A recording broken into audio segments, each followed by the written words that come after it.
work out who he was. A number of the colonials are identified simply because amongst the burial details were other colonial troops who often knew them or were relatives of them. And so this is really the only bit of the battlefield where people are individually identified, and they're all colonials.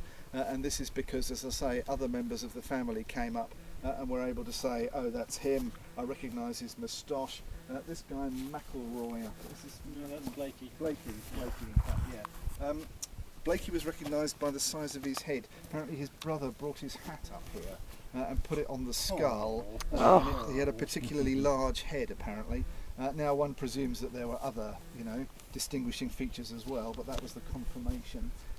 So by such means, rings, personal artefacts were individuals identified, but none of the 24th at that stage were identified. One or two people claimed to vaguely recognise some of the officers, but it's not until June when they came up and buried them.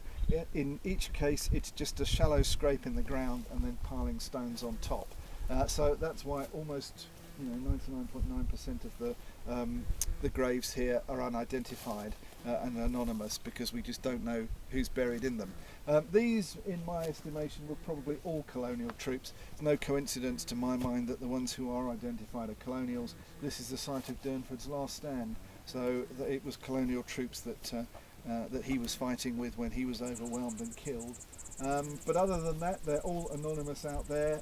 I said to you that the condition of the battlefield remained one of concern for a number of years afterwards. The odd tourist would come through in the 1880s, slightly bizarrely, and they would then go back and complain in Pietermaritzburg at the dreadful state of the graves. Somebody says in 1880 that they came up here and they wandered about, and the battlefield was covered in debris, wooden boxes, bits of tent pegs, smashed up things, bits of metal, saddles, stirrups, all sorts of stuff was still lying around. But in one case they noticed a grave had started to wash open, and there were a pair of boots sticking out with the bloke's feet still inside. And this kind of thing happened regularly with the rains, because they'd been buried in such shallow graves. They were regularly exposed, and in, I think it's 1883, might be 1884, a Natal civil servant, a bloke by the name of Alfred Boast, was sent up here with a work party, and he spent a fortnight going over the whole battlefield, basically digging up all the graves, collecting the bones together, and piling stones on the top to try and make the whole thing rather more secure. There's a picture of one in the Illustrated London News that's survived, or maybe it's the Graphic. Actually it's captioned as Don, but almost certainly it's Lion.